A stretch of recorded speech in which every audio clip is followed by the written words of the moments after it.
প্রিয় বন্ধুরা, আসসালামু আলাইকুম। আমি এখন পড়তে যাচ্ছি ওয়েস্টার্ন গল্প বাথান ২ এর শেষ অংশ। তাহলে চলুন শোনা যাক। হিংস্র একটা হাসিতে বিকৃত হলো ওর মুখ। রাশ টেনে পিছলে নামলো মাটিতে। স্কাবার্ড থেকে রাইফেল বের করলো। কটেজের চোখে পড়েছিল ব্যাপারটা। বুঝলো ওর শত্রু সুবিধাজনক অবস্থায় রয়েছে। মেয়েটা ওর পেছনে থাকায় টারম্যানকে গুলি করা সম্ভব নয়। অন্যদিকে সে নিজে আছে সম্পূর্ণ খোলা জায়গায় এবং রাইফেলের আওতার ভিতরে। তবু এক নাগাড়ে এগিয়ে চলল, দৃষ্টি সজাগ, শরীরের সমস্ত পেশি টান টান। জানে মাত্র একটা আশা আছে ওর, এবং সেটাও হাজারে একবার ঘটে। হাত পা বাঁধা অসহায় অবস্থায় মেয়েটা বসে আছে স্যাডলে। সেও দেখতে পাচ্ছে দৃশ্যটা। আতঙ্ক চেপে ধরেছে ওর টুটি। যখন আর শখানেক গজ দূরে আছে, কাউ পাঞ্চার দেখলো রাইফেল তুলে নিশানা স্থির করছে টারম্যান। তারপর গুলির আওয়াজে খান খান হয়ে গেল নীরবতা। পেছনের পায়ে ভর রেখে সোজা হলো রোয়ান। আরোহী কাত হয়ে ঢলে পড়ল মাটিতে। নিশ্চলভাবে ওখানেই পড়ে থাকলো। একটুক্ষণ অপেক্ষা করলো টারম্যান। দ্বিতীয় গুলি ছোড়ার জন্য তৈরি। দেখলো শান্ত হয়ে গেছে ঘোড়া। ধীর পায়ে এগিয়ে গিয়ে শুকছে ভূপাতিত দেহটাকে। খোদার কসম, শেষ করেছি হারামিটাকে। আনন্দে আত্মহারা হলো মাকড়সা। অসহায় দর্শক ডুকরে কেঁদে ওঠায় কুৎসিত হাসিতে ভরে উঠল ওর মুখ। সিনর সাবাডিয়ার বিদায় যাত্রার ঢঙে বলল, এবার বুঝলে তো আমার সঙ্গেই রাত কাটাতে হবে তোমায়। শোনো, আমি যা চাই তাই পাই। তোমাকে পেয়েছি, ঘোড়াটা আছে। আর গর্ধপের দল যদি গরু বাছুরগুলো ভাগাভাগি করে না থাকে, সেগুলোও পাবো। রাইফেল খাপে পুরে স্যাডল হর্ন থেকে ল্যারিয়েট তুলে নিল টারম্যান। কর্টেজ যেখানে পড়ে আছে ঘোড়াসহ, ঢালের সেই জায়গায় হেঁটে নেমে এলো। লাগাম ছেড়ে দিয়ে পিস্তল বের করলো সে। ভুলুণ্ঠিত শত্রুর দিকে তাকালো। ওর মুখের একাংশ দেখা যাচ্ছে। বেশিটাই ঢাকা পড়েছে বাম কনুইয়ের ভাঁজে।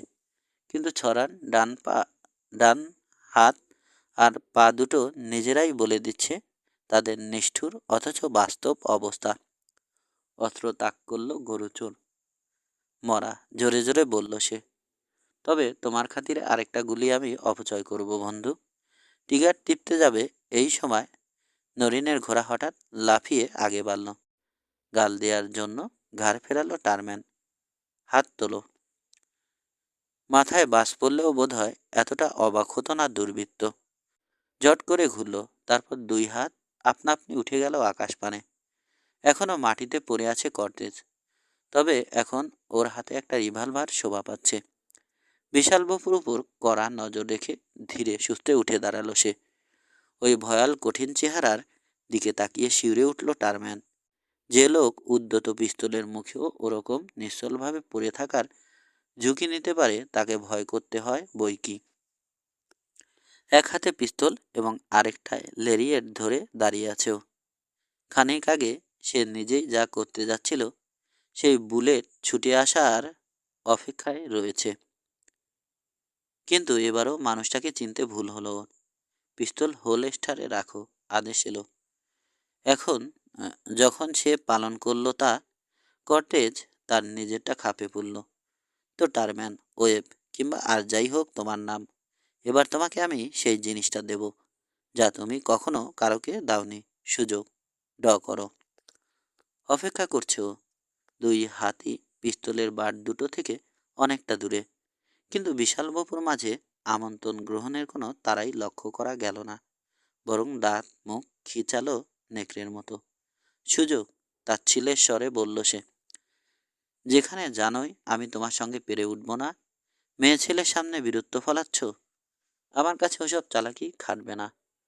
তাহলে তোমাকে ধরে নিয়ে যাব, বাকি চোরগুলোর সাথে এক দড়িতে ঝোলাবো।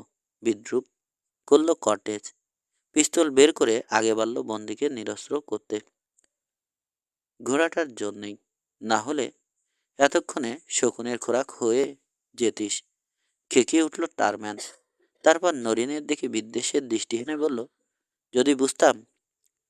ফালতু পেশাল বাদ দিয়ে এখন ঘুরে দাঁড়াও। তীক্ষ্ণ স্বরে আদেশ দিল অপরজন। মুখ টিপে কুটিল হাসি হেসে হুকুম তামিল করল টারম্যান। তবে আতপাক ঘোরার বদলে বিদ্যুৎ গতিতে পুরোপুরি ঘুরে গেল সে, এবং সেই সঙ্গে দড়ির গোছাটা আগুয়ান পাঞ্চারের মুখের উপর ছুঁড়ে মারল। কর্টেজ মোটেও প্রস্তুত ছিল না এর জন্য। চকিতে অন্ধ হয়ে গেল সে। টিগার টিপল, কিন্তু লক্ষ্যভ্রষ্ট হলো গুলি। পর মুহূর্তে শত্রু ঝাঁপিয়ে পড়ল ওর উপর। অস্ত্রটা থাবা মেরে ফেলে দিল হাত থেকে। ভয়ঙ্কর একটা ঘুষি খেয়ে টলে উঠল, পিছিয়ে গেল। তারপর যখন ঝাপসা চোখে ফিরে পেল দৃষ্টি, দেখল টারম্যানের দুহাত ওর টুটি চেপে ধরতে এগিয়ে আসছে। মাথা নিচু করল, হিংস্র কদাকার মুখটা লক্ষ্য করে ঘুষি হাঁকালো। কিন্তু বিশালবাবুর নিগড় থেকে রক্ষা করতে পারল না নিজেকে। মাতালের মতো ধস্তাধস্তি করতে লাগলো ওরা। কর্টেজ বুঝতে পারছে শত্রু তাকে মাটিতে পেরে ফেলে গলা টিপে মারতে চাইছে। প্রাণপণে পা সোজা রাখল।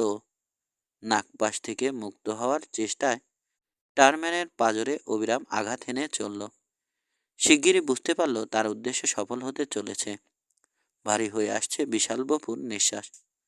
হঠাৎ কৌশল বদল করল টারম্যান। প্রতিপক্ষকে ছেড়ে দিয়ে সবেগে ডান হাতে ঘুষি হাঁকালো একটা। এই আঘাত লাগলে হয়তো ওখানেই সাঙ্গ হতো সাবাডিয়ার খেলা। কিন্তু সময় মতো মাথা সরিয়ে নিল সে। তারপর প্রকাণ্ড মুঠিটা ওর কানের পাশ দিয়ে নির্জীবভাবে বেরিয়ে যেতে পাল্টা আক্রমণ করল। ক্রোধে বিকট গর্জন করে উঠল বিশালবাবু। অন্ধের মতো ধেয়ে এলো। পরবর্তী কয়েকটা মুহূর্ত এলোপাথারি কিল চর ঘুষির ঝড় বয়ে গেল। কেউই আত্মরক্ষার প্রয়াস পেল না। দুজনেই বুনো আক্রোশে পরস্পরকে ঘায়েল করার উদ্দেশ্যে লড়ছে। দেখে মনে হয় আদিম পশুবৃত্তি মাথাচাড়া দিয়ে উঠেছে ওদের মধ্যে। মেয়েটা যে এই লড়াইয়ের একমাত্র দর্শক, তার কাছে অবিশ্বাস্য মনে হলো মানুষে মানুষে এরকম উন্মাত্ত হানাহানি। হাড়ে হাড়ে মাংসপেশিতে পরস্পর ঠোকাঠুকির শব্দে শিউরে উঠছে ও। নাটকীয় দৃশ্য, তবু চোখ ফেরাতে পারছে না। ওর দখল নিয়ে লড়ছে ওরা। সমস্যাটা যেন জীবন মরণের চেয়েও গুরুত্বপূর্ণ। এবার সামনে আরেকবার পিছু হচ্ছে দুই প্রতিদ্বন্দ্বী। দুজনেই ক্ষতবিক্ষত, রক্ত ঝরছে। কেউই প্রাধান্য বিস্তার করতে পারছে না। টারম্যানের বিশাল শরীর খানিকটা সুবিধে দিচ্ছে তাকে, কিন্তু সাবাডিয়ার পোড় খাওয়া কাঠিন্য আর ক্ষিপ্ততার সামনে তা স্নান হয়ে যাচ্ছে। ওর দেহের প্রতিটা পেশি টনটন করছে ব্যথায়। তবে জায়গা মতোই আঘাত হানছে ঘুষিগুলো। নিস্তেজ হয়ে আসা সত্ত্বেও একটা ব্যাপারে সন্তুষ্ট বোধ করছে ও, প্রতিপক্ষ কোনো অংশে ভালো নেই। টারম্যানের ঠোঁট ফেটে গেছে, শব্দ করে বাতাস ভরছে পরিচান্ত ফুসফুসে। বুঝতে কষ্ট হয় না শেষ হয়ে এসেছে ওর সময়। কর্টেজ আজ করেছিল এটা। অবশিষ্ট শক্তি একত্র সংহত করে এগিয়ে গেল। ৪৪ শিক্ষা ওজনের ঘুষি খেয়ে টলে উঠল টারম্যান। দুর্বল শরীরে প্রচণ্ড ধাক্কা সামলাতে না পেরে উপুর হয়ে পড়ে গেল। ঘাসের মধ্যে একটা ধাতব বস্তুর সঙ্গে ঘষা খেল ওর হাত। কর্টেজ দাঁড়িয়ে রইল ভূপাতিত লোকটার ওঠার অপেক্ষায়।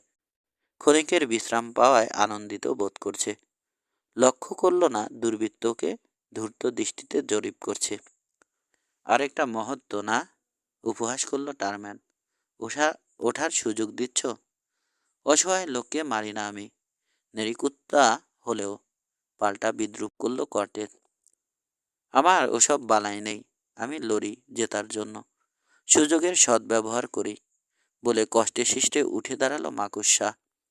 ডান হাতখানা পেছনে লুকিয়ে রেখেছে। এবার আয় তোকে। বলতে বলতে কেঁপে উঠল সে, যেন দুর্বলতার কারণে এখনই পড়ে যাবে। কর্টেজ ওর ফাঁদে পা দিল। বিশ্রামের সুযোগে কিছুটা চাঙ্গা অনুভব করছিল সে। চকিতে আগে বাড়ল লড়াই খতম করে দিতে। টারম্যান ওত পেতে রইল। ফুসে ওঠা চোখ জোড়ায় ঝিলিক মারছে ক্রু কৌতুক। পিস্তল আছে ওর কোমরে। তবু বের করতে সাহস পাচ্ছিল না, কারণ কটেজের বা হোলস্টারে অস্ত্রটা যথাস্থানেই ছিল তখনও। এই অবস্থায় ঝুঁকি নেওয়া নিরাপদ নয়। তবে এবার বিধাতা ওকে তুরুপের তাস মিলিয়ে দিয়েছেন। কটেজের হস্তচ্যুত খানার উপরেই তখন লুটিয়ে পড়েছিল সে। কোনো রকম তাড়াহুড়ো না করে কটেজ ওর একেবারে কাছে চলে আসা পর্যন্ত অপেক্ষা করলো মাকুসা। তারপর ডান হাত সামনে এনেই গুলি করলো। ভারী বুলেটের ধাক্কায় মাঝপথে থেমে গেল আগুয়ান লোকটা, যেন পাগলা হাতি পথ রোধ করে দাঁড়িয়েছে। তারপর উল্টে পড়ল। কিন্তু পতনের মুহূর্তেও বুদ্ধি হারালো না সে। বা হাতখানা ঝলসে উঠল। মাজার কাছ থেকে ভোঁতা গর্জন শোনা গেল একটা। পরক্ষণে টারম্যান আত্মচিৎকার করে মুখ থুবড়ে পড়ল মাটিতে। পরস্পর মাথা ঠেকিয়ে দুজনেই পড়ে রইল। আর মেয়েটা ভয় বিস্ফারিত চোখে তাকিয়ে থাকলো ওদের দিকে। দূর আকাশে কালো বিন্দু মতো দেখা যাচ্ছে একটা। ক্রমশ বড় হলো বিন্দুটা। তারপর মাথার উপরে চক্কর দিতে লাগলো একটা শকুন। আমার দেখা সেরা লড়াই মনে হয়, এবং সেরা পরিণতি। কর্কট কর্কশ কণ্ঠস্বরটা চকিতে বাস্তবে ফিরিয়ে আনলো নরিনকে। ঘুরেই দেখতে পেল অনতি দূরে স্যাডলে বসে আছে শ্বেত লাবান। ধীরে সুস্থে নেমে গদায় লস্করি চালে বন্ধুর মৃতদেহের কাছে হেঁটে এসে তাচ্ছিল্য ভরে বুটের ডগা দিয়ে লাশটা চিৎ করল সে। পাতলা ঠোঁটে বাঁকা হাসি ফুটিয়ে জরিপ করল। তুমি মনে হয় মারাই গেছো জো, বলল লাবান। দুই চোখের মাঝখানে ঢুকেছে বা হাতের গুলি, অন্যটাও মরেছে। সাবাডিয়ার খাতি তাহলে খামোখা না। হুস হুম, আর কেউ যখন নেই, আমি তার মানে পাচ্ছি টাকাটা। লোলুপ দৃষ্টিতে মেয়েটার দিকে তাকালো। জো যেভাবে চাইছিল আমি তোমাকে সেভাবে চাই না। তবে মনে হয় তোমাকে ফিরিয়ে নিয়ে গেলে বুড়ো সাইমনের কিছু টাকা খসান যাবে। আর ওর ক্ষেত্রে মাথা ঝাঁকিয়ে কর্টেসকে দেখালো। সোভান আল্লাহ, শালা এখনো মরেনি, শ্বাস নিচ্ছে। এক ছুটে মেয়েটার কাছে গিয়ে ওর বাঁধন কেটে দিল লাবান। টেনে নামালো স্যাডল থেকে। বাঁধতে হবে ওকে, এসো সাহায্য করবে। পুরো পুরস্কারই পাবো মনে হচ্ছে। কার মুখ দেখে সকালে উঠেছিলাম আজ? চালাকি করো না, মেরে ফেলবো। হুমকি দেবার প্রয়োজন ছিল না, কারণ নরিন এমনিতেই আহত লোকটাকে শুশ্রূষা করতে উতলা হয়ে আছে। জামা খুলে জখম পরীক্ষা করতে দেখা গেল বুকের ডান পাশে গুলি ঢুকে পিঠ ফুঁড়ে বেরিয়ে গেছে। ব্যান্ডেজ বাঁধার জন্য নরিন ওর সেমিস ছিল। তারপর লাবানের সহায়তায় পট্টি বাঁধল ক্ষতস্থানে। যখন শেষ হলো কাজ, উঠে দাঁড়িয়ে দাঁত বের করে হাসল শ্বেত। এখান থেকে নিয়ে যেতে পারলে ফাঁসি পর্যন্ত বেঁচে থাকবে মনে হয়। আমার ঘোড়াটা নিয়ে এসো, ওর পিঠে তুলব। মারা যাবে, প্রতিবাদ করল নরিন। তোমাকে যা বলছি করো, গর্জে উঠল লাবান। না হলে? শূন্যে হাত নাচিয়ে শাসাচ্ছিল ও। হঠাৎ পেছন থেকে একটা শান্ত অথচ ইঙ্গিতপূর্ণ গলা বলে উঠল, অন্যটাও তোলো শ্বেত। ওই কণ্ঠ লাবানের পরিচিত। 10 গজ দূরে দাঁড়ান চেনাব লন্টের মুখোমুখি হতে ও যখন ঘুরল, ওর দু হাতের বেশি কানে সুরসুরি দিচ্ছে। ব্যান্ডেজ বাঁধায় ব্যস্ত ছিল বলে নরিন বা ও কেউই টের পায়নি কখন নিঃসারে উপস্থিত হয়েছে খরবাকায় বন্দুকবাজ। চোখজোড়া ওর ধকধক করে জ্বলছে, জিজ্ঞাসা জেগে উঠেছে। লাবান পরিবেশ হালকা করার প্রয়াস পেল। হ্যালো চেনাব, মিস পিটারকে বাড়ি নিয়ে যেতে ঠিক সময়েই এসেছো তুমি। আমি ভেবে পাচ্ছিলাম না ওর কি ব্যবস্থা করব। শুরু করলো জো আর সাবাডিয়ে লড়ে খতম। পিছাও, থামবে না। কঠিন আদেশ এলো, সঙ্গে উদ্যত পিস্তলের হুমকি। লোনটোকে মেয়েটার কাছ থেকে দূরে সরাতে চাইছে মনে করে আদেশ পালন করলো লাবান। কিন্তু ও পিছু হটার সাথে সাথে প্রতিবারই এক কদম আগে বাড়ল বন্দুকবাজ। অবশেষে 20 কদম যাওয়ার পর মুখ খুলল লাবান। তোমার মতলবটা কি জনাব? কিছু বলার থাকলে? থামবে না, কঠোর জবাব এলো। শিরদাঁড়ায় অস্বস্তিকর একটা অনুভূতি হতে ঘাড় ফিরিয়ে তাকাল পেছনে তাকালো গুরুচোর, চমকে উঠল। আর এক পা পিছালেই কয়েকশো ফুট নিচে পাথুরে জমিতে সমাধি রচিত হবে ওর। ভয়ে কাটা দিয়ে লাবানের গায়ে। পাহাড়ের কিনার থেকে সরে আসার প্রয়াস পেল। পিছাও, কর্কশ কণ্ঠে হুকুম এলো এবার। একটা বুলেট ওর কানের লতি উড়িয়ে নিয়ে গেল। ঝট করে নতজানু হলো বিপদগ্রস্ত জীবটি। প্রাণ ভিক্ষা চাইল। নাকিসুরে ইনিয়ে বিনিয়ে বলল, সাবাডিকে আঘাত করেনি সে, বরং তার জখম পরিচর্যা করেছে। বরাবর চেনাবকে তার ভালো লাগে এবং নরিনের কোনো ক্ষতি করতে চায়নি। পাথরের মূর্তিরও বোধহয় মন গলে যেত এভাবে প্রার্থনা করলে। কিন্তু সেনাপ আরেক কদম এগোলো। সে সে, তুমি পাহাড় টপকাচ্ছ, জীবিত কিংবা মৃত, কোনটা তোমার পছন্দ? হুমকি নয়, কথাটা মন থেকেই বলেছে চেনাব। খুনের নেশা জেগে উঠেছে ওর মাঝে।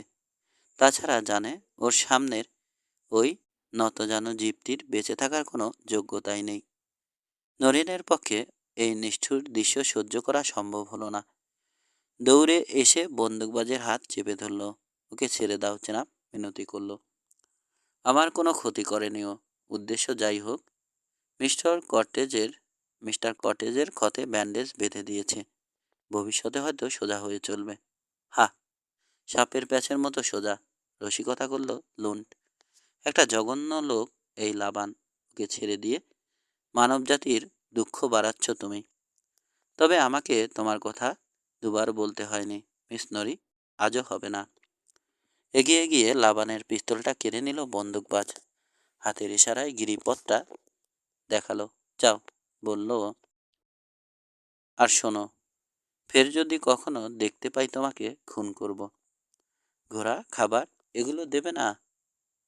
আতকে উঠল লাবান। হাঁটবে, হুকুম করল বন্দুকবাজ। জীবন ফিরে পেয়েছ এই ঢেল। তস্কর যখন উজিয়ে গিয়ে গিরিপথের একটা বাঁকের আড়ালে অদৃশ্য হলো, রোগীর দিকে মনোযোগ দিল স্নাপ। তখনও চেতনা হারায়নি কর্টেজ। বন্দুকবাজকে দেখে হাসল। পরিস্থিতি জটিল, তাও উপলব্ধি করল। স্যাডলে বেঁধে দাও আমাকে, বলল। মনে হয় টিকে থাকতে পারবো। দুজনার সহায়তায় অতি কষ্টে লাবানের বেতঘোড়ার পিঠে চাপল সে। এতেই কাহিল হয়ে গেল ওর অবস্থা। ফোঁটা ফোঁটা ঘাম দেখা দিল কপালে। তারপর এক পাশে রাঞ্চার দুহিতা এবং অন্য পাশে চেনাবকে নিয়ে শুরু হলো যাত্রা। ওই দুঃসহ মুহূর্তগুলোর কথা কোনোদিন ভুলতে পারবে না নরিন। পায়ে পায়ে এগোতে হচ্ছে, পাছে আহত লোকটা গড়িয়ে পড়ে যায় স্যাডল থেকে, এই ভয়ে। সর্বক্ষণ নজর রাখছে ওর উপর। নরিনের মনে হলো এই অগ্নি পরীক্ষা বোধহয় কোনোদিন শেষ হবে না। 1 মাইলও যায়নি, এমন সময় কর্টেজের মাথা হেলে পড়ল বুকের কাছে। প্রলাপ বকতে শুরু করলো। টারম্যান ওয়ান রামোস আর ল্যারির নাম অস্পষ্টভাবে নরিনের কানে এলো। তারপর ওর নিজের নাম শুনতে পেল। বাইরে ক্ষিপ্ত হয়ে উঠল মেয়েটা। কিন্তু ওর হৃদয়ে সঙ্গীতের মূর্ছনা বেজে উঠেছে। ওর কথায় রাগ করো না মিস নরি। জ্বরের ঘরে কটেজ একটা খিস্তি করায় বলল লুন্ট। ও ভুল বকছে, আর কিছু না। পথের ধকল মেরে ফেলবে ওকে, উদ্বিগ্ন স্বরে জবাব দিল নরিন। ওর হার্টের অবস্থা কি খুব খারাপ? বলতে পারবো না মিস নরি, তবে আমি এর চাইতেও খারাপ চোট দেখেছি, চেনাব জানালো ওকে। ফুসফুসে ঈশ্বরের দয়ায় কোনো চোট লেগে না থাকলে 1-2 মাসের মধ্যেই আগের মতো তরতাজা হয়ে উঠবে।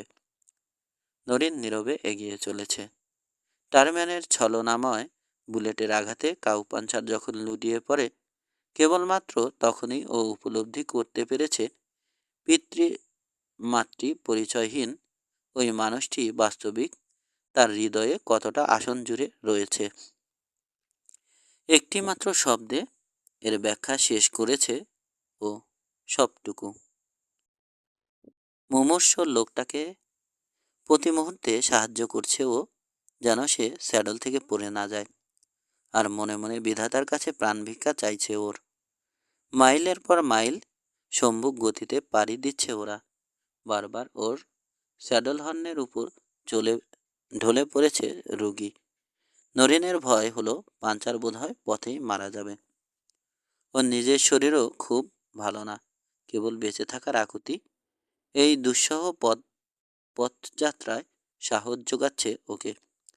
তারপর একসময় যখন ও ভাবছে আর সে সামলাতে পারবে না, লুন্টির মুখে একটা উৎসাহ ব্যঞ্জক কথা ধ্বনিত হলো।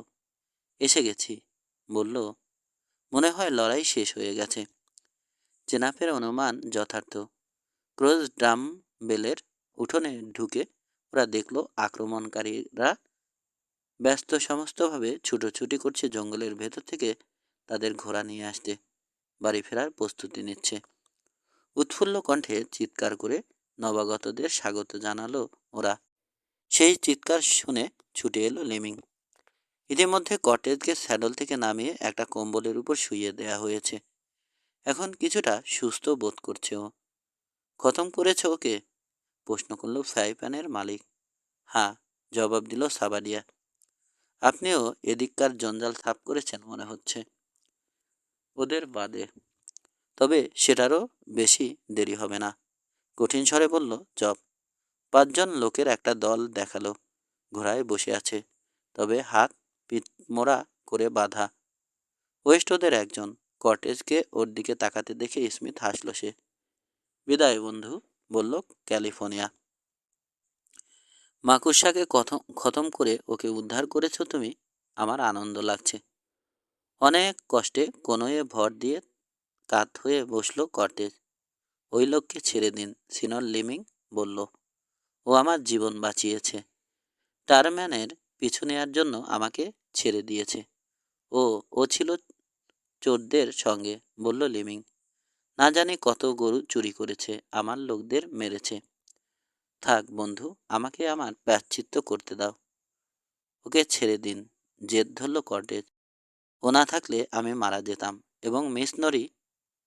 হাল ছেড়ে দিল লিমিং। দণ্ডপ্রাপ্ত আসামিদের নিয়ে ফ্রাই প্যানের 6 জন রাইডার যখন বনের ভেতর ঢুকল, বাদ পড়ল শুধু ক্যালিফোর্নিয়া। সবাই অবাক হয়ে গেল যখন দেখল চলে যাওয়ার কোনো লক্ষণই নেই ওর মাঝে। আমি থাকছি, ল্যারির কাছে ব্যাখ্যা করল ওয়েস্ট। যখন সেরে উঠবে ওকে ধন্যবাদ জানাবো। এইভাবে তস্করের কাছে নিজের ঋণ পরিশোধ করে জ্ঞান হারালো কর্টেজ। বন্ধুদের রেখে গেল প্রবল উৎকণ্ঠার ভেতর। 13। 3 সপ্তাহ পরের ঘটনা। ওয়াইজেড রাঞ্চ হাউজে আজ ভিজিটিং ডে পালিত হচ্ছে। পঙ্গু অচেতন অবস্থায় ওকে এখানে বয়ে আনার পর এই প্রথমবারের মতো কটেজ অনুমতি পেয়েছে তার বন্ধুদের সঙ্গে দেখা করার। এক এক করে পাঞ্চাররা ঢুকছে ঘরে, কিছুক্ষণ গল্প করছে কটেজের সাথে। তারপর নরিন, যে নির্দ্বিধায় পঙ্গু মানুষটি সমস্ত শুশ্রূষার ভার তুলে নিয়েছে নিজের হাতে, তার নীরব ইশারায় বেরিয়ে যাচ্ছে আবার। একই ধরনের প্রশ্ন আর শুভেচ্ছার পুনরাবৃত্তি ঘটছে, কিন্তু মেয়েটা অনুভব করছে আন্তরিকভাবে এই লোকটাকে ভালোবাসে ওরা। তাই সমবেদনা জানানোর সুযোগ হেলায় হারাতে চাইছে না।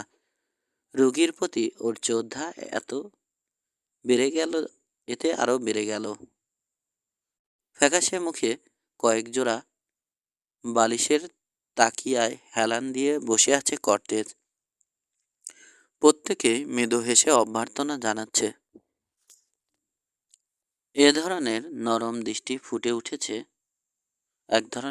দৃষ্টি ফুটে উঠেছে ওর চোখে, যা দেখে নরিন বুঝতে পারছে রোগী নিজেও আন্তরিক টান অনুভব করে ওই বেপরোয়া লোকগুলোর প্রতি। যখন ওয়েস্ট ভেতরে এসে ওর হাত দুটো চেপে ধরল, তখন সদা বাচাল ওই ক্যালিফোর্নিয়ার মানুষটির মুখে কেবল একটিমাত্র ভাষাই জোগালো, ধন্যবাদ বন্ধু। কিছু না, বরাবর হয়ে গেছি আমরা, বলল রোগী। ওয়েস্ট মাথা নাড়ালো। এখনও না, জবাব দিল। তারপর যোগ করল, আমি থেকে যাচ্ছি। খুশি হলাম, বলল কটেজ। চাইছিলাম তুমি যেন থেকে যাও। এরপর এলো বুড়ো সাইমন। এখন প্রায় সেরে উঠেছে সে। ওর সঙ্গে রয়েছে জব লিমিং, সব গরু ফিরে পেয়েছে ফ্রাই প্যানের মালিক। বিগ চিপ রেঞ্জ তস্করমুক্ত করতে তার ভূমিকা অপরিসীম। তাই আজ সে খোশ মেজাজে আছে। রোগীর দিকে তাকিয়ে একগাল হাসল সে। হুম, মন্তব্য করল, এখন জানলাম কখনো গুলি খেলে সেবিকার জন্য কোথায় আসতে হবে আমাকে। মিস নরিনের তুলনা হয় না ওর সেবা না পেলে। আমার বিশ্বাস এত বড় ফাড়া কাটিয়ে উঠতে পারতাম না আমি। জবাব দিল কর্টেজ। ওর কণ্ঠে উষ্ণতা আর প্রগাঢ় দৃষ্টির পরশে নরিন আরক্ত হলো। লেমিংয়ের চোখ পালা করে দুজনকে নিরীক্ষণ করলো। তারপর মুচকি হেসে বলল, কিছুক্ষণ আগে সাইমনের সঙ্গে একটা ব্যাপারে আমার তর্ক হচ্ছিল। এখন আমি তোমাকে হাকিম মানছি কর্টেজ। আমার তিনজন সেরা পাঞ্চার যারা ওয়াইজেড থেকে চাকরি হারিয়ে আমার কাছে গিয়েছিল, তারা এখন আবার এখানে ফিরে আসতে চাইছে। আর সাইমন উস্কানি দিচ্ছে ওদের বিদ্রোহে। আমি বলছি এটা অন্যায়। কৌতুকপূর্ণ চোখজোড়ার দিকে তাকালো কর্টেজ। জবাব দেওয়ার সময় ওর নিজের গুলোর কোলে ভাঁজ পড়ল। হতে পারে, তবে এক্ষেত্রে আমি শুধু আপনাকে একটু বিবেচক হতে অনুরোধ করব। জিঞ্জার, ডার্টি আর সিম্পলকে ছাড়া আমরা অচল। আমরা? বিস্ময় প্রকাশ করলো অপরজন। ও আমাদের নতুন ফোরম্যান। বাথানের একটা শেয়ার পাচ্ছে, ব্যাখ্যা করলো সাইমন। আমার বিশ্বাস এটা ওর প্রাপ্য।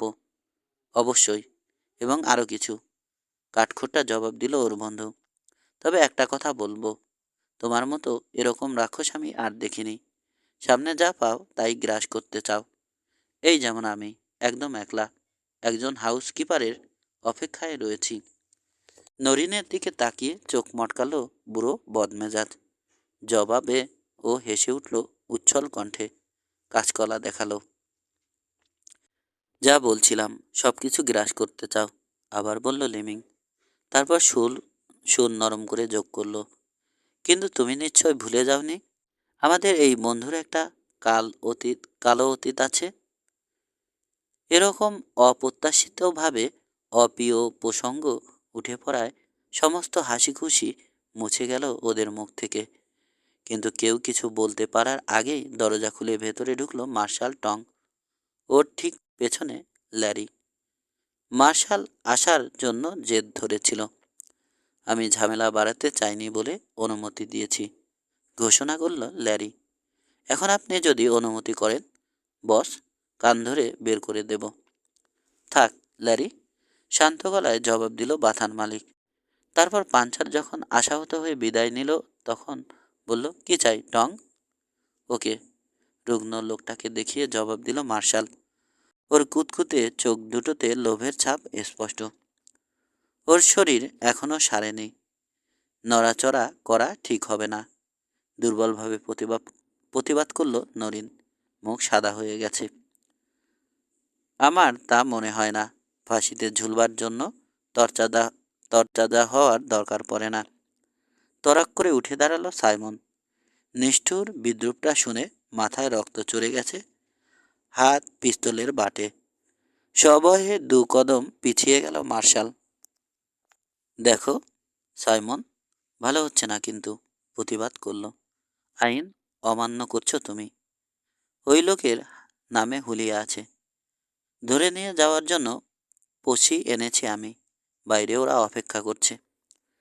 ধপ করে চেয়ারে বসে পড়ল বাথান মালিক। কি করতে চাও এরপর? প্রশ্ন করল সে। বিগ্রহকে নিয়ে যাব ওকে, তারপর ট্রেনে করে রাজধানীতে। চমৎকার একটা লাল বাড়ি আছে ওখানে। জবাব মিলল। সুস্থ হোক, তারপরে নিয়ে যেও। জেদ ধরল মেয়েটা।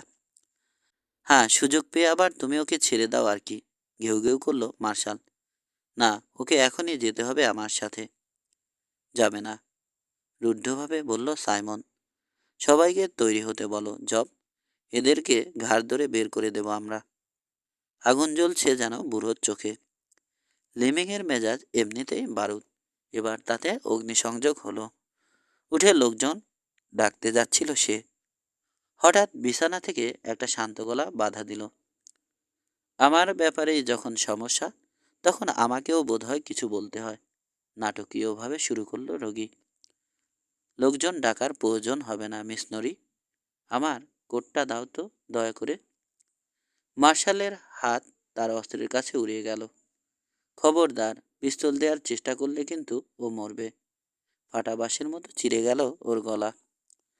বোকার মতো কথা বলো না টং। তুমি আসার পর থেকেই তোমাকে কাভার করে রেখেছি আমি, অবজ্ঞার সুরে বলল পাঞ্চার। তোমার মতো একটা সুসোকে মারতে পিস্তল লাগে না। বিছানার কিনারে বালিশের তলা থেকে একটা কোল্টের নল উকিয়ে দিল। ঝট করে হাত গুটিয়ে নিল মার্শাল, যেন আরেকটু হলেই বিচ্ছার কামড় খেত। মেয়েটার কাছ থেকে কটের ওর কোটখানা নিল হাত বাড়িয়ে। লাইনিং ছিঁড়ে একতারা কাগজ আর একটা ইস্পাতের চকচকে নক্ষত্র বের করে শেষোক্ত জিনিসটা ছুঁড়ে ফেলল চাদরের উপর। ওটা ডেপুটি শেরিফের ব্যাজ, আর এই আমার বৈধ কাগজপত্র। মার্শাল লরেন আর গভর্নর বুশের সই করা, বলল সাবারিয়া। এই কাগজের বলে ইচ্ছা করলে আমি তোমাকে গ্রেপ্তারও করতে পারি মার্শাল। কম্পিত হাতে সরকারি আদেশনামাটা তুলে নিল টঙ্ক।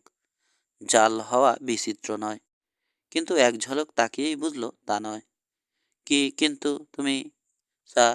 সাবাডিয়া আউটল, তোতলালো মার্শাল। গভর্নর নিশ্চয় জানেন না।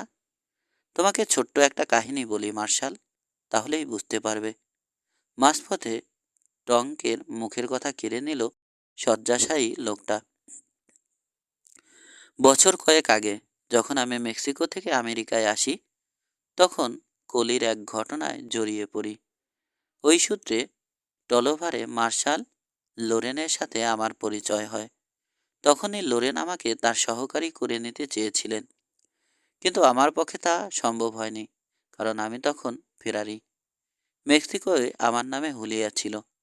ছিল বলছি কারণ হালে তোমার বোধহয় জানো না তোমরা বোধহয় জানো না, মার্কিন সরকার আমাকে এ দেশের নাগরিকত্ব দিয়েছেন। গভর্নরের চেষ্টাই সম্ভব হয়েছে এটা। তবে লোরেনের অবদানও কম নয়।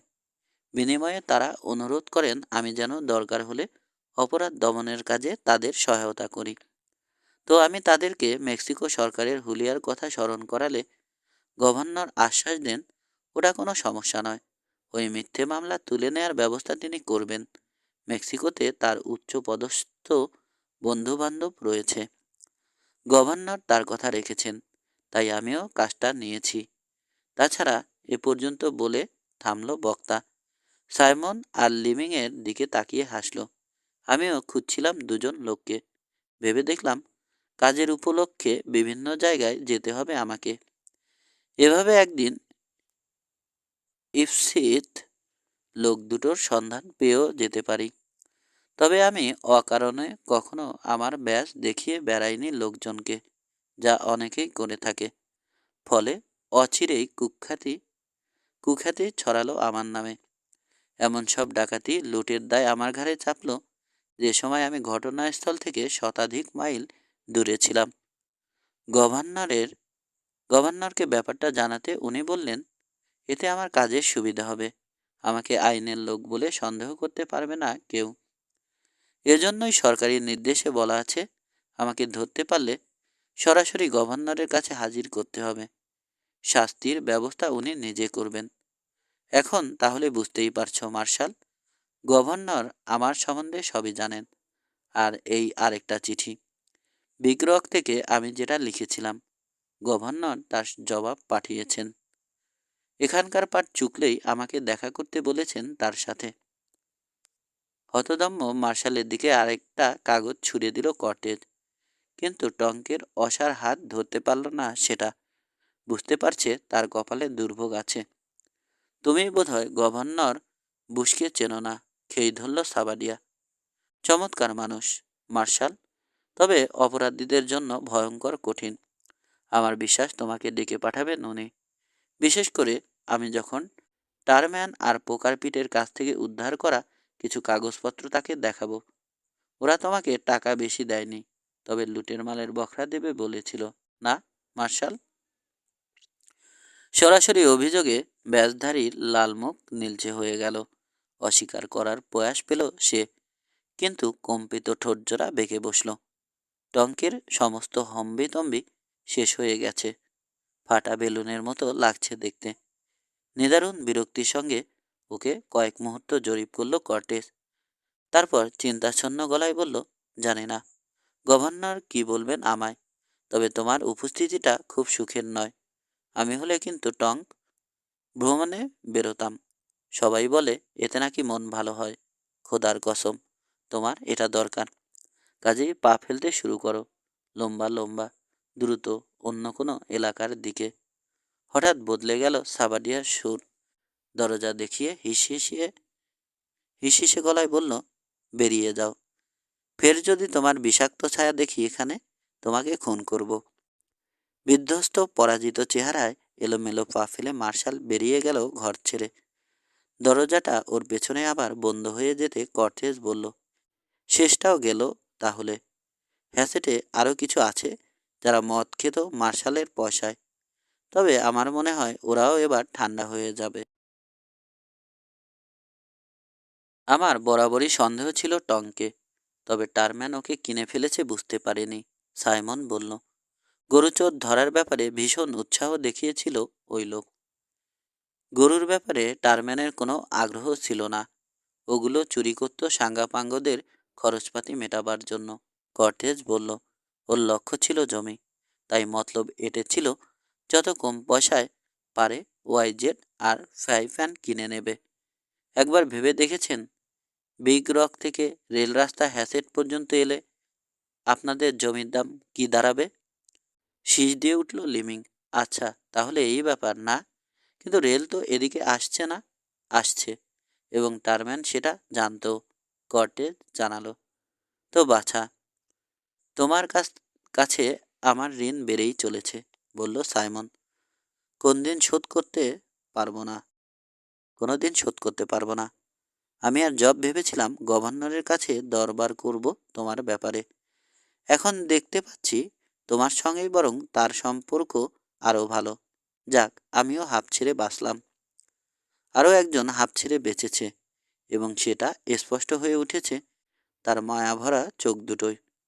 কর্টেজ যখন লাজুকভাবে হেসে প্রতিবাদ জানিয়ে বলল, তার কাছে কোনো ঋণ নেই সাইমনের, তখন নরিন লক্ষ্য করল ও গলায় হাত দিয়ে খুঁজছে একটা কিছু। এটা খুঁজছ? চিকন র হাইডের ফিতের সঙ্গে বাঁধা ছোট্ট একটা সোনার লকেট দেখিয়ে জিজ্ঞেস করলো নরিন। লকেটটা চ্যাপ্টা, একদিকে ষাঁড়ের মাথার প্রতিকৃতি খোদাই করা। তোমার গলায় ছিল এটা। বুলেটের ঘষায় ফিতেটা প্রায় ছিঁড়ে যাওয়ার দশা হয়েছিল। হারিয়ে যেতে পারে ভেবে আমি খুলে রেখেছি, ব্যাখ্যা করলো। এটা তুমি কোথায় পেলে? কথাটা বলেই মেয়ের হাত থেকে অলঙ্ক অলঙ্কারটা একরকম ছিনিয়ে নিল সাইমন। কাঁপা কাঁপা আঙুলে একটা গুপ্ত স্প্রিং খুঁজে বের করলো। টিপ দিতেই খুলে গেল লকেটের ডালা। ভেতরে একজন সুন্দরী মহিলার ছবি। ওদিকে এক নজর তাকালো বুড়ো। ধপ করে বসে পড়ল চেয়ারে, যেন কেউ তাকে গুলি করেছে। খোদা, গুঙিয়ে উঠল সে। অপলকে চেয়ে রইল হাতে ধরা ছবিটার পানে। তারপর ধীরে ধীরে কর্টেসের দিকে চোখ তুলে জিজ্ঞেস করলো, এটা তুমি কোথায় পেয়েছ? এটা আমার ওয়ান রামসের কাছে শুনেছি। মারা যাওয়ার আগে এটা আমাকে দিয়ে যান উনি। বলেন ইন্ডিয়ানদের কাছ থেকে যখন আমাকে কিনে নিয়েছিলেন তখন এটা আমার গলায় ছিল। ওর ধারণা এটা আমার মায়ের এবং আমার স্ত্রীর, বলল বুড়ো সাইমন। আমাদের ছেলে ডোনাল্ড যেদিন হারিয়ে যায় সেদিন এটা ওর গলায় ছিল। বিছানায় শায়িত লোকটার দিকে হাত বাড়িয়ে দিল বুড়ো। বাবা, আমাকে তুমি পারবে ক্ষমা করতে? নলিন ছিল তাই, না হলে আমি তোমাকে সেদিন জল্লাদের হাতে তুলে দিতে যাচ্ছিলাম। আবেগে কেঁপে গেল বুড়োর গলা। কর্টেজ লক্ষ্য করল এই দুর্বল শরীরে বাথান মালিক একেবারে ভেঙে পড়ার দশা হয়েছে। অকস্মাৎ এক অপ্রত্যাশিত সত্য জানতে পেরে সে নিজেও নাড়া খেয়েছে দারুণভাবে। অতি কষ্টে সেই অনুভূতিটিকে সংযত করে কর্টেজ ওর রহস্যময় হাসি ফুটিয়ে তুলল মুখে। এ কথা বলছেন কেন সিনর? বিনম্র গলায় বলল, আমার বিশ্বাস আমরা বরাবর হয়ে গেছি। আমিও এখানে খুন করতেই এসেছিলাম আপনাকে। লিমিং বুঝতে পারল ওর উদ্দেশ্য। সেও ঝটপট এগিয়ে এলো ওকে সাহায্য করতে, কিন্তু করনি, আর তা করতেও না। উৎফুল্ল কণ্ঠে বলল সে, একটা কিছু বাধা দিতই তোমাকে। ঈশ্বরের লীলা বোঝাভার। কেন সাইমন, তোমার মনে নেই আমাকে বলেছিলে ছেলেটা তোমার গরু চুরি করছে, জেনেও ওর প্রতি নারীর টান অনুভব করো তুমি? আছে, এর কারণ আমি তখন বুঝতে পারিনি, স্বীকার করল সাইমন। মাঝে মাঝে চেহারাটা পরিচিত মনে হতো, কিন্তু মেলাতে পারিনি। মায়ের আদলটাই বেশি পেয়েছে ও। নিজের চোখে এখন সেটা দেখতে পাচ্ছ তোমরা, পারছে ওরা। ছবির সঙ্গে পঙ্গু লোকটার চেহারা তুলনা করলেই মিল খুঁজে পেতে অসুবিধে হয় না। কর্টেজ যতটুকু জানে ওর জীবনের সেসব ইতিহাস ওদের শোনালো।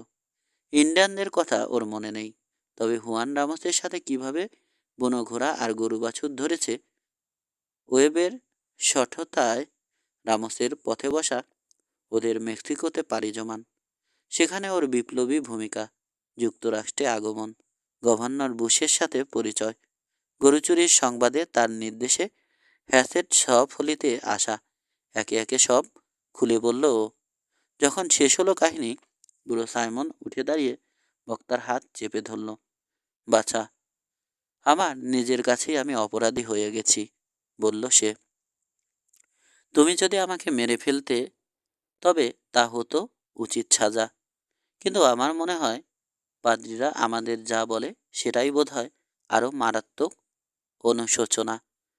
যাকে এতদিন দোষ দিয়ে এসেছি, এখন জানছি সেই তোমাকে উদ্ধার করেছিল শেষ পর্যন্ত। হুয়ান রামোসের আত্মার কাছে ক্ষমা চাইব আমি, যদিও নিজেকে হয়তো আমি কোনোদিনই ক্ষমা করতে পারবো না। ওর গলা কাঁপছে, বসে গেছে। নরিন আর লিমিং দুজনেই অনুভব করছে শেষ মুহূর্তের ঘটনাবলী ওর ভিত শুদ্ধ নাড়িয়ে দিয়েছে। দৃষ্টি বিনিময় করলো ওরা। তারপর জব বলল, বুড়ো খোকা, চলো এবার আমরা যাই। রোগীর উত্তেজনা আর বাড়ান উচিত হবে না। এখন তুমি আর আমি গিয়ে ছোকরাদের বলবো আনন্দ করতে। তোমার ছেলে ডোনাল্ডের সুস্বাস্থ্য কামনা করব আমরা, এবং আমার মেয়ের। সস্নেহে নরিনের দিকে তাকিয়ে যোগ করল সাইমন, মা সব শুনে এই বুড়োর ওপর অভিমান করবি না তো? বুড়োর গলা জড়িয়ে ধরল প্রিয়দর্শিনী। অবশ্যই না, বোকা বুড়ো আমার, অন্তর থেকে জবাব দিল। এখন তোমরা যাও, না হলে আমাকে কিন্তু আবার রাগ করতে হবে। এরকম জোর একরকম জোর করেই দুই বুড়োকে তাড়িয়ে আবার বিছানার শিয়রে এসে বসল নরিন। রুগী আর তাকিয়ায় ঠেস দিয়ে গভীর চিন্তায় নিমগ্ন। অবশেষে একসময় মুখ খুলল সে, সেই চিরপরিচিত কৌতুকপূর্ণ গলা।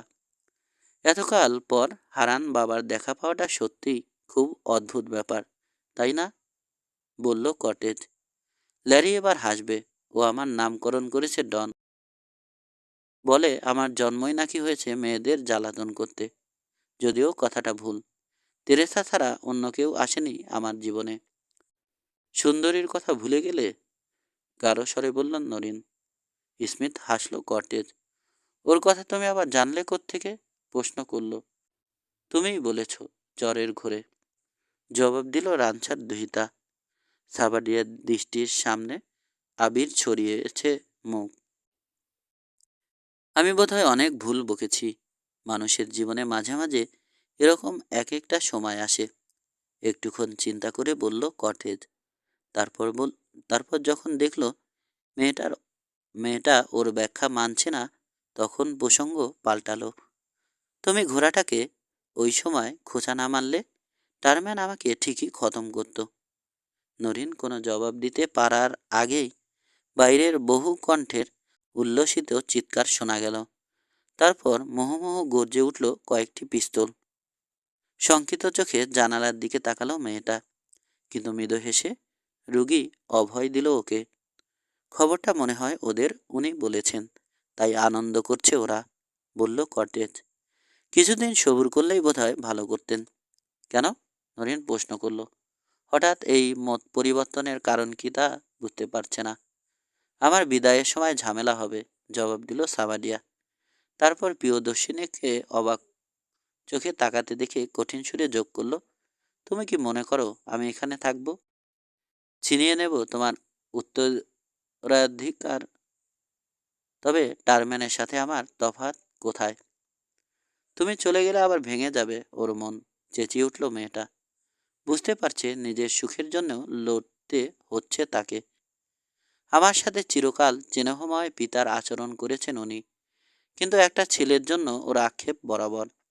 নইলে কে সামলাবে এই বিশাল সম্পত্তি? কিছুক্ষণ গুম মেরে রইল কটেজ, ভাবছে। ওর কৃষকায় থমথমে মুখের দিকে তাকিয়ে নরিন বুঝতে পারল ওর অনুনয়ে কাজ হয়নি। ন্যায় অন্যায় সম্পর্কে ওর যা ধারণা, তার নিরিখেই সমস্যার সমাধান করবেও। একটু বাদে আবার যখন মুখ খুলল সাবাডিয়া, নরিন বুঝতে পারল ওর অনুমান যথার্থ। শোনো, আমার পথ কঠিন বন্ধু, নরিন মনস্থির করে ফেলেছিল। বীরু হেসে নিজের হাত রাখলো ওর হাতে, ফিস ফিস করে বলল, তুমি ঠিক জানো ডন। আমার, তোমার, এই এক বচনের শব্দগুলো বাদ দিয়ে আমরা কি বলতে পারি না আমাদের? এক মুহূর্ত মৌন রইল কটেজ। কল্পনায় ভেসে উঠল আরেকটা নারী মুখ, দেখল তার চোখে গভীর প্রশ্রয়। তারপর ওর হাত থেকে টেনে নিল নরিনকে। ওর উজ্জ্বল দৃষ্টির সামনে মেয়েটা তার লজ্জারক্ত মুখ লুকালো পাঞ্চারের বুকে। সমাপ্ত। বন্ধুরা, এভাবেই শেষ হলো বাথান 1 এবং বাথান 2 এর কাহিনী। তোমাদের ভালো লাগলে বলবে, আর কোন গল্প তোমরা শুনতে চাও তাও জানাবে। সবাইকে ধন্যবাদ।